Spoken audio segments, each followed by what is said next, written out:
So what I'm doing here is I have my I can't even say it. Takegawa outboard bearing right here. I'm gonna put a bearing right here. So, because if you look at this engine, so you have the connecting rod, right? Connecting rod, and both sides of the rod has a bearing. So the rod's right there, and both sides of the rod has a bearing. And on the other side, where the clutch is, there's a bearing on that side as well. But this side, where the stator is, has no bearing. So I'm putting a bearing on this side so that has more support. This helps with, especially when you're at higher RPMs, it will smoothen it out a little bit. And if you have like a big bore kit or something like that, you definitely want to use this, because the big bore kit there's so much load, and then the crank will actually kind of distort a little bit and it moves and stuff. So you want to have as much support as possible. So I need to take off these three. Those are, looks like 8mm.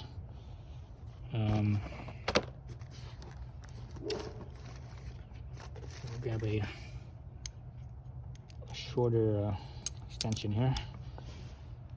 8mm. This thing's still oily. Let me wipe off as much oil as I can. I don't want to get my hand all oily. This makes it that much harder to work.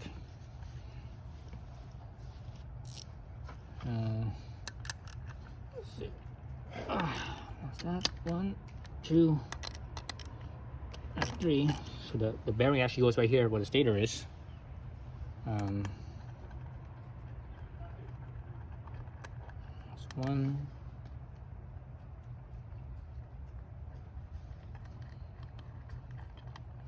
2. She's not here. Huh? She's not home. She's not here. The truck? Is the truck here? No. Okay, so that's that. So set those bolts aside. You probably don't need those bolts again, but let me see, double check, because the bolts, they come with some bolts right here as well. So let's look at this thing real fast actually. So this is for a CT125, and this is the part number right here, 0145. The last 3 numbers 145. So this is different from the Monkey and the Super Cub. So the Monkey and Super Cub has different numbers, all right? So don't mix them up. Actually, I made that mistake, and I actually bought a one for the Super Cub. I didn't realize when I bought it. I didn't realize I bought the Super Cub one and not the CT one. And when I got it, and I took this all apart, and so this is not the first time I've taken this apart. I was like, what the hell? It didn't fit. And I realized, oh shoot, that was for the Monkey and not the Super Cub. So it also comes with a gasket. So this gasket right here. So, but I'm gonna reuse this old one because I think it's still okay. So there it is. That's my knife. Let's get my knife. What's up? So what do I need? I need the bearing.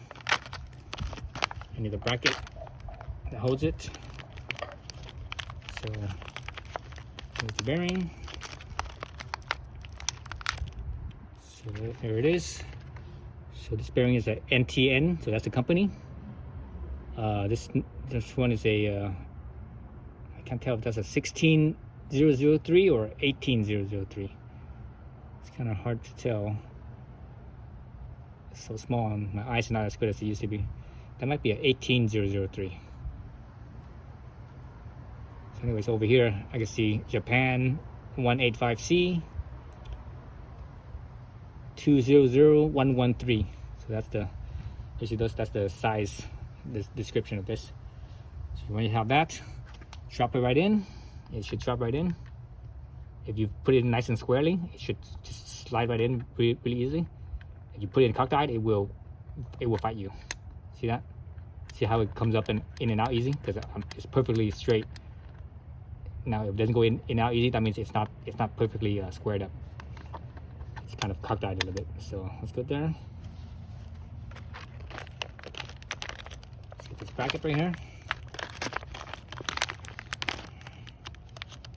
So all you need is this little bracket. So this is where it's different.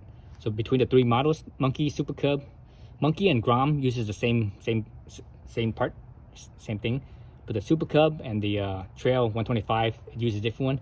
So the difference is this bracket. Everything else is the same. All right, so let's look at this. So there's a difference on here. So here you see the curve, same curve. This one is not, this one is straight.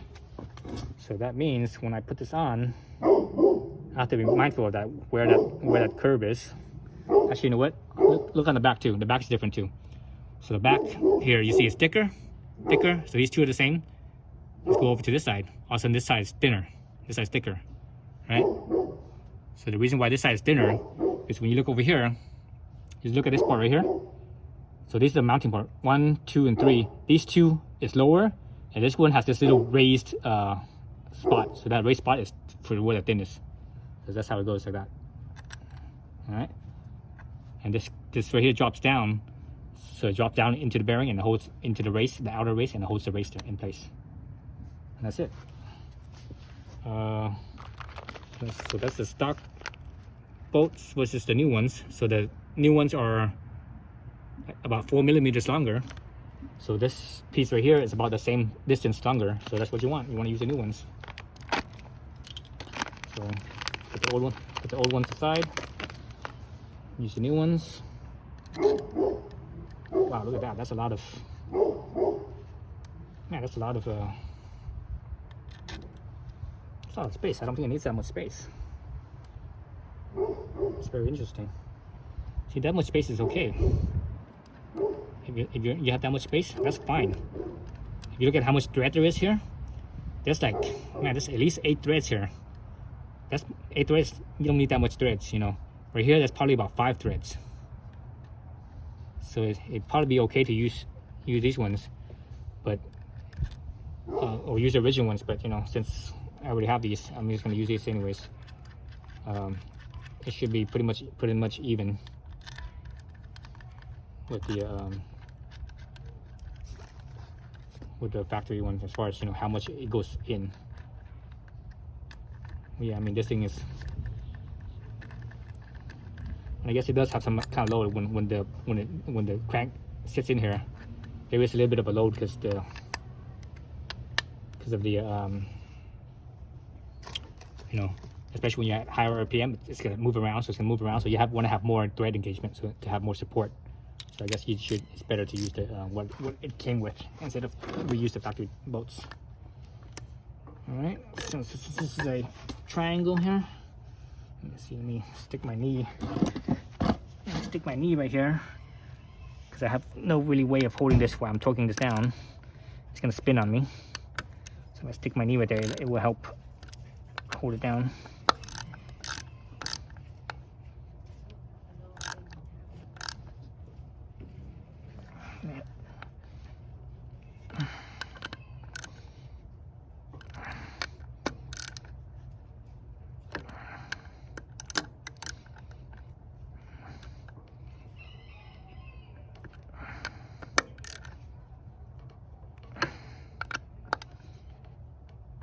Okay, that's it. It seemed like I was torquing down a lot, but actually I wasn't, because I didn't have a good way of holding this. That's why it seemed like I was using more muscle than,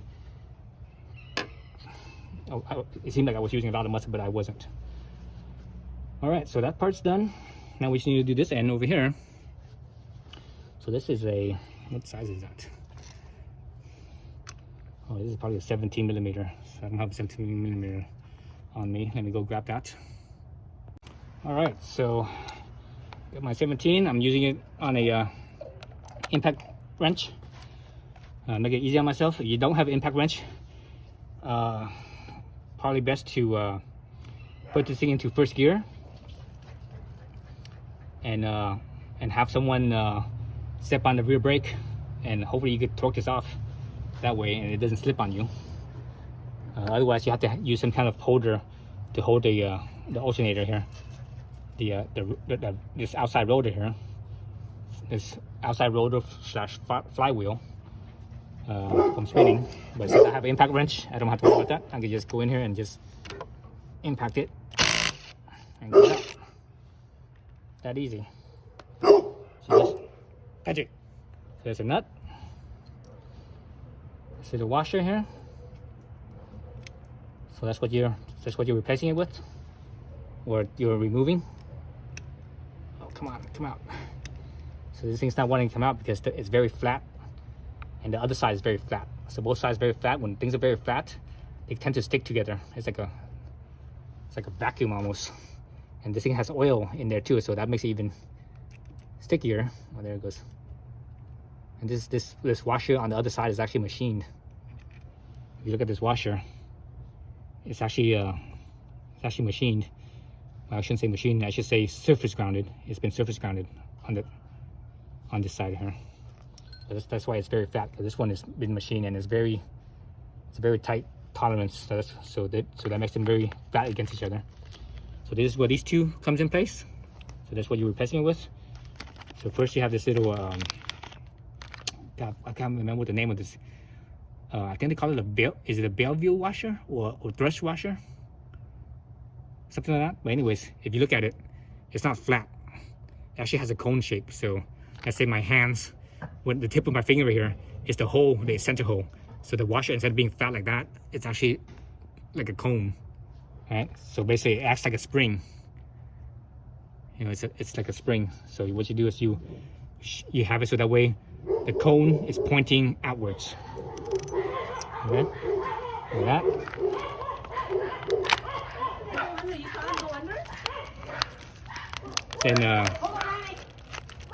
Then the new nut here.